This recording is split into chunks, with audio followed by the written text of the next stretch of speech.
Macaé em Foco, plenário da Câmara de Vereadores, o vereador Igor Sardinha. Hoje eu não vou nem citar você como líder da oposição, porque Macaé hoje não precisa de oposição nem situação, precisa de solução, né, Igor? Essa questão toda das chuvas, estou aqui conversando com você, acompanhei, ajudei, a gente sempre, todo mundo dando um auxílio ao outro ali no Facebook, nas redes sociais e principalmente indo às ruas. O prefeito também foi para as ruas, os vereadores, enfim, e você também, Igor, marcou a presença desde e começou a acontecer, começou a subir a água, você também já foi para a rua com a sua equipe. Pois é, Pedro, foi um cenário impactante, estarrecedor, principalmente onde aconteceu ali o deslizamento, ali onde chamam do corte ali do Morro de Santana. Estivemos no próprio local, ali acompanhando em loco os trabalhos realizados após o deslizamento, vendo exatamente o local da casa que foi atingida pelo barranco que desceu e fez a vítima, aquela criança de 6 anos. E é o que eu estava falando agora no plenário, Pedro, não era para ser assim, era para que a gente, já aconteceu tanta coisa ruim ao longo da história do nosso país em relação ao deslizamento, já era para a gente ter aprendido com tudo isso, mas que mais uma vez tudo isso fique para refletirmos, porque é fundamental que a gente inaugure em Macaé, Pedro, uma política de enfrentamento a esses problemas que tenha dois focos principais. O foco, primeiramente, de prevenção, que é a remoção das pessoas da área de risco. É uma política eficaz de coibir as invasões, as habitações irregulares. Isso tem que acontecer, e tem que acontecer dia após dia. Após a remoção, é fundamental que haja acompanhamento para não voltarem ou as mesmas ou outras pessoas para lá. E que você tenha uma política habitacional que, quando você tire, você tenha como destinar aquela pessoa um local de moradia decente, estruturada, com água, com serviços essenciais, para você chegar e evitar que essas áreas perigosas sejam ocupadas. E a outra questão é a questão da política de macrodrenagem, que ela tem que ser uma constante. Macaé precisa vencer um passivo de muito tempo sem se investir nessa questão. O governo passado começou, é preciso que se dê prosseguimento, porque Macaé cresceu de forma avassaladora e durante muito tempo não foi feito nada. Isso não pode parar.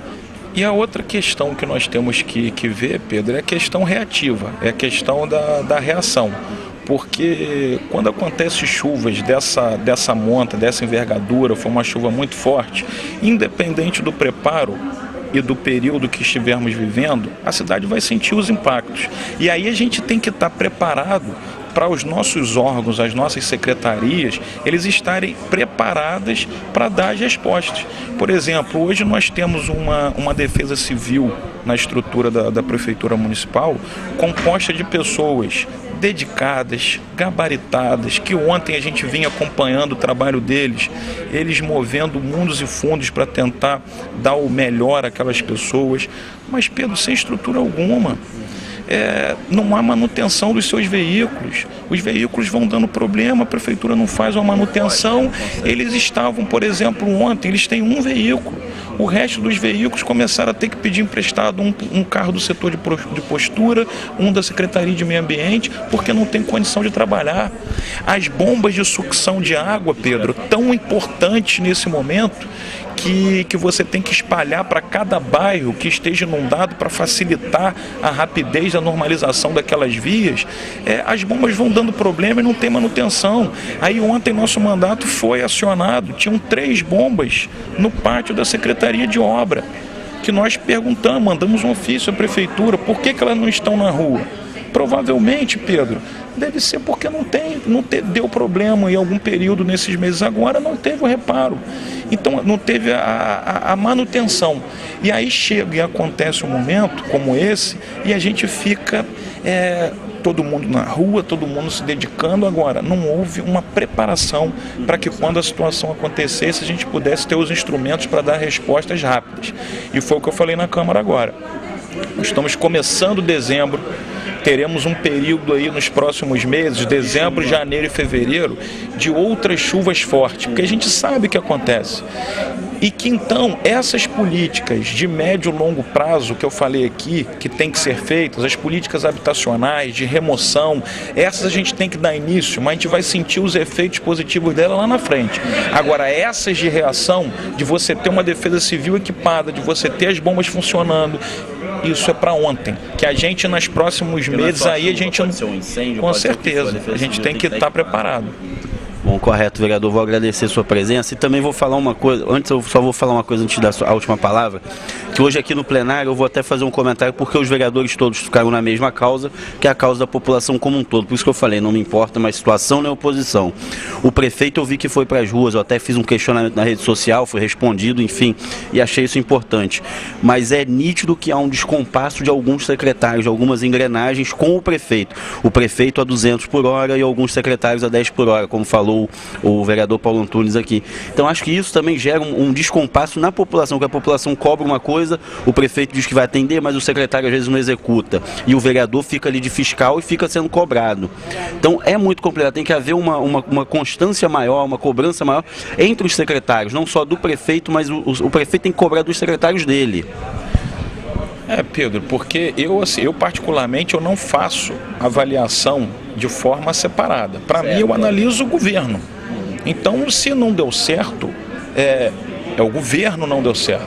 E o chefe maior desse governo é o prefeito. Então é o que você falou, que faça as cobranças, que faça os ajustes na equipe, que troque, enfim, mas é o governo. Certo. E o governo precisa dar essas respostas. Eu vou aqui, inclusive, Pedro, aproveitar desse espaço para fazer a cobrança de mais uma resposta que a gente já anunciou aqui que vai oficiar. Está começando, o rotativo começou, Pedro, essa cobrança do novo rotativo exatamente no dia do desastre. Certo. E as ruas totalmente alagadas, carros em vias com as ruas totalmente cheias d'água. Alguns carros até a água que levou. As pessoas totalmente preocupadas em tirar águas dos seus comércios ali no centro da cidade, das suas casas, e numa insensibilidade gritante, o poder público já emitindo multas nesse primeiro dia porque o carro estava ali sem o ticket. Então, assim, eu acho que é questão de sensibilidade e respeito ao cidadão e à população nesse momento tão duro, que anistie essas multas, que pare com, nesse momento que a cidade se reorganiza, que respira, que vive essa onda de solidariedade, de apreensão com medo de novas chuvas chegarem, que respeite esse momento, anistie e pare de multar até que as coisas entre num grau de normalidade, aí o programa Macaé Rotativo ali no centro possa começar a andar, mas que fique também o registro aí no seu programa desse pedido que o nosso mandato está fazendo. Bom, correto, vereador, muito obrigado. Vou continuando aqui da Câmara de Vereadores, conversando com outras lideranças aqui na nossa Casa do Povo.